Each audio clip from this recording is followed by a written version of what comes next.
قل هذه سبيلي أدعو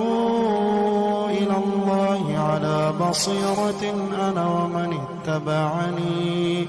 وسبحان الله وما أنا من المشركين. اعوذ باللہ من الشیطان الرجیم بسم اللہ الرحمن الرحیم۔ کل کے درس میں بخل کے حوالے سے کچھ گفتگو ہوئی تھی۔ اگر انسان خالی ذہن ہو کر غور کرے تو غور کرنے سے یہ بات معلوم ہوتی ہے کہ غرور اور تکبر یہ دو چیزیں بنیاد بنتی ہیں بخل اور ریاکاری کے۔ جب انسان میں غرور اور تکبر آتا ہے تو نتیجے میں بخل پیدا ہوتا ہے اور ریاکاری پیدا ہوتی ہے۔ اور بخل ایک ایسی بیماری ہے کہ جس کی وجہ سے قوم بد دل اور بزدل ہو جاتی ہے، اور جس کا لازمی نتیجہ یہ نکلتا ہے کہ وہ ایک مغلوب اور شکست خوردہ قوم بن جاتی ہے۔ چنانچہ ہم لوگوں کو اچھی طرح سے اس کا مشاہدہ ہے اور ہم عالمی حالات پر نظر رکھے ہوئے ہیں، دیکھ رہے ہیں کہ اس وقت امت مسلمہ انہی حالات سے دوچار ہے، اور خود غرضی اس حد تک بڑھی ہوئی ہے کہ ہر شخص اپنے ذاتی نفع سے آگے سوچنے کو تیار نہیں ہے، بخلاف سخاوت کے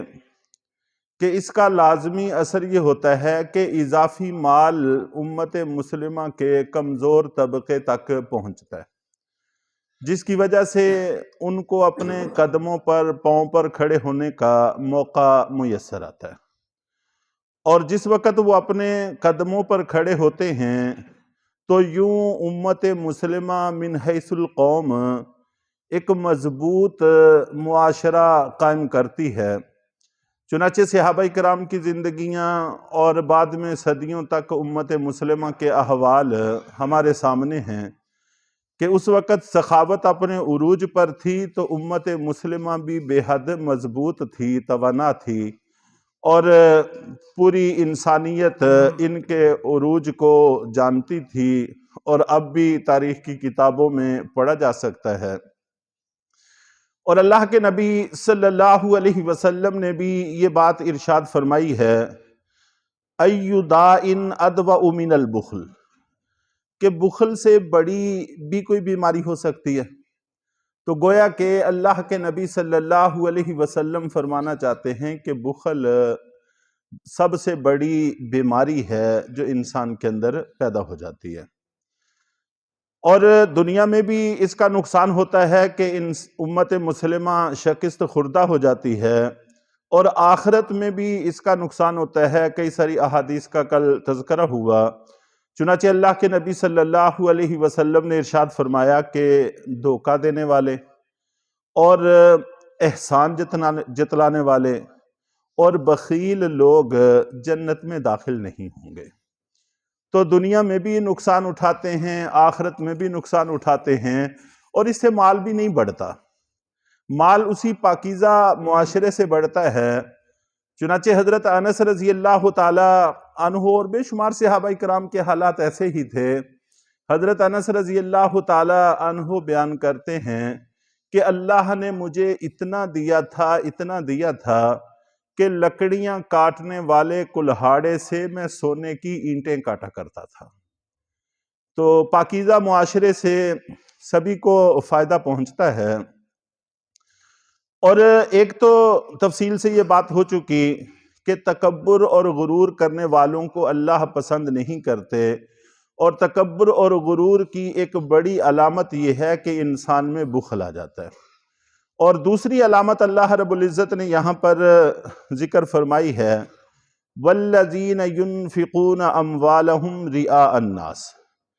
کہ وہ لوگ خرچ کرتے ہیں اپنے مالوں کو لوگوں کو دکھانے کے لیے، انسانوں میں ریا پیدا ہو جاتا ہے۔ تو جیسے بخل ایک بیماری ہے، ایک عیب ہے، اسی طرح ریا بھی ایک عیب ہے اور ایک بیماری ہے جس سے بچنا بڑا ضروری ہے۔ چنانچہ حضرت ابو ہریرہ رضی اللہ تعالی عنہ نقل کرتے ہیں کہ اللہ کے نبی صلی اللہ علیہ وسلم نے ارشاد فرمایا کہ اللہ فرماتے ہیں، اور جس حدیث میں یہ لفظ آتے ہیں کہ اللہ فرماتے ہیں، اس حدیث کو حدیث قدسی کہا جاتا ہے، اور اس کا ایک خاص مقام ہے حدیث میں۔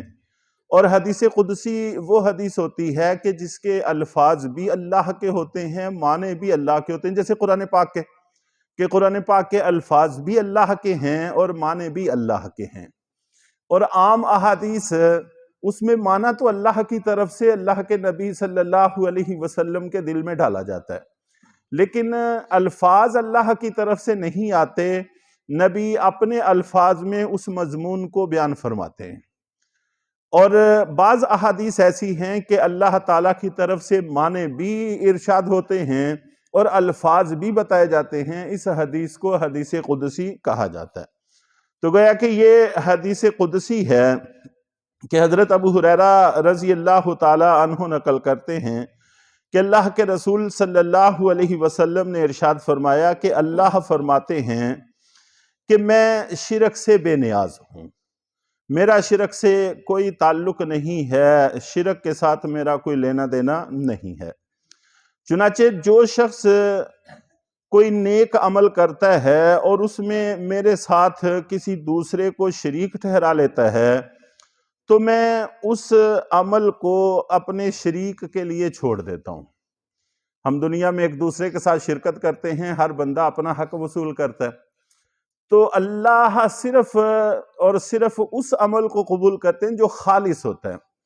اور خالص اس کو کہا جاتا ہے کہ جس میں ذرہ بر آمیزش نہ ہو، تو بالکل شرک سے پاک ہو، اس کو تو اللہ قبول فرماتے ہیں، اور جس میں ذرہ بر بھی شرک کی آمیزش آ جائے تو اللہ تعالیٰ اس کو شریک ہی کے حوالے کر دیتے ہیں اور اس میں سے کچھ بھی وصول نہیں فرماتے۔ اور پھر اللہ تعالیٰ نہ صرف یہ کہ اس عمل کو شریک کے لیے چھوڑ دیتے ہیں، بلکہ اس عمل کرنے والے کو بھی چھوڑ دیتے ہیں، اور ظاہر ہے کہ جس کو اللہ چھوڑ دیں پھر اس کے پلے کیا بچتا ہے۔ تو اس لیے ریا ایک ایسا مسئلہ ہے جس سے بچنا بڑا ضروری ہے۔ اور حضرت شداد ابن اوس رضی اللہ تعالی عنہ بھی بیان کرتے ہیں کہ اللہ کے نبی صلی اللہ علیہ وسلم نے ارشاد فرمایا کہ جس آدمی نے ریا کے لیے، دکھانے کے لیے نماز پڑھی، اس نے شرک کیا، اور جس نے دکھانے کے لیے صدقہ کیا، اس نے شرک کیا۔ تو اس لیے ریا یہ مسئلہ ہے، اور آپ نبی پاک صلی اللہ علیہ وسلم نے یہ بھی ارشاد فرمایا کہ مجھے تم سے سب سے زیادہ خدشہ شرک اصغر کا ہے۔ تو موجود صحابہ کرام میں سے بعض نے پوچھا کہ اللہ کے رسول شرک اصغر کیا ہے؟ تو آپ نے فرمایا کہ ریا، یہ شرک اصغر ہے۔ باقی چونکہ شیطان اور نفس ہر وقت ہمارے پیچھے لگے ہوئے ہیں، تو دل کے اندر خیال آ گیا شیطان کی طرف سے یا نفس کی طرف سے وسوسہ آ گیا، ہماری ذمہ داری ہے کہ ہم فوراً اس سے اپنا ذہن ہٹا لیں، اور جب عمل سے فارغ ہوں تو اس وقت الحمدللہ استغفر اللہ، الحمدللہ استغفر اللہ، حضرت ابوبکر صدیق رضی اللہ تعالیٰ عنہ سے منقول ہے کہ یہ جملہ کہنا چاہیے، جس سے اللہ تعالیٰ ریا اور شیطانی اثرات سے محفوظ فرماتے ہیں۔ الحمدللہ کا معنی ہے اللہ تیرا شکر ہے، اللہ تیرا شکر ہے کا معنی یہی ہے کہ آپ ہی کی توفیق سے یہ عمل وجود میں آیا ہے، اگر آپ کی توفیق نہ ہوتی تو ہماری طرف سے یہ ممکن نہیں تھا کہ ہم اس عمل کو کر پاتے۔ اور استغفر اللہ کا معنی یہ ہے کہ شیطان اور نفس کی طرف سے اگر کوئی وساوس ہیں اور کسی طرح کی کوئی دل میں بات آ گئی ہے تو میں آپ سے معافی مانگتا ہوں۔ تو ہم صرف اتنے کے مکلف ہیں کہ اپنے ذہن کو فوراً اس سے ہٹا لیں اور اللہ کی طرف کی نیت کریں تو عمل سے فارغ ہو کر الحمدللہ استغفر اللہ کہیں تو انشاءاللہ العزیز ریاکاری دکھلاوا وغیرہ سے اللہ تعالیٰ محفوظ رکھیں گے اور اس کے اثرات ہم پر مرتب نہیں ہوں گے۔ پھر بھی غیر اختیاری خیال آ جاتا ہے تو اس کی پرواہ نہیں کرنی چاہیے اور اپنے ذہن کو اس سے ہٹا لینا چاہیے۔ تو جتنے کہ ہم مکلف ہیں، پابند ہیں، کر سکتے ہیں، اتنی سے ہی متعلق ہم سے سوال ہے، اس سے زیادہ کا ہم سے سوال بھی نہیں ہے۔ تو خیال آ جانا کوئی بعید بات نہیں ہے، لیکن آج خود اس کی نیت کرنا، دل میں اس بات کو جگہ دینا اور دل کے اندر اس بات کو قرار دینا، یہ ٹھیک نہیں ہے، اس سے بچنا چاہیے۔ تو اللہ تعالی ہم سب کی حفاظت فرمائے۔ تو آگے فرمایا کہ وَلَا يُؤْمِنُونَ بِاللَّهِ وَالْيَوْمِ الْآخِرِ، جو دکھلاوے اور ریاکاری کے لیے کام کرتے ہیں، گویا یہ وہ لوگ ہیں جو اللہ پر ایمان نہیں رکھتے اور آخرت پر ایمان نہیں رکھتے۔ کافروں سے تو یہ بات متوقع ہو سکتی ہے، لیکن مسلمانوں سے نہیں توقع ہو سکتی۔ وَمَن يَكُنِ الشَّيْطَانُ لَهُ قَرِينًا فَسَاءَ قَرِينًا، اور شیطان جس کا ساتھی بن جاتا ہے تو یہ برا ساتھی ہے، یہ بہت ہی برا ساتھی ہے۔ وَمَاذَا عَلَيْهِمْ لَوْ آمَنُوا بِاللَّهِ وَالْيَوْمِ الْآخِرِ، اور کیا ہو گیا ہے ان کو کہ یہ اللہ پر اور آخرت کے دن پر ایمان نہیں لاتے۔ وَأَنفَقُوا مِمَّا رَزَقَهُمُ اللَّهُ، اور خرچ کرتے ان میں سے جو اللہ نے ان کو رزق عطا کیا ہے۔ وَكَانَ اللَّهُ بِهِمْ عَلِيمًا، اور اللہ تعالیٰ ان سب کو اچھی طرح سے جانتے ہیں۔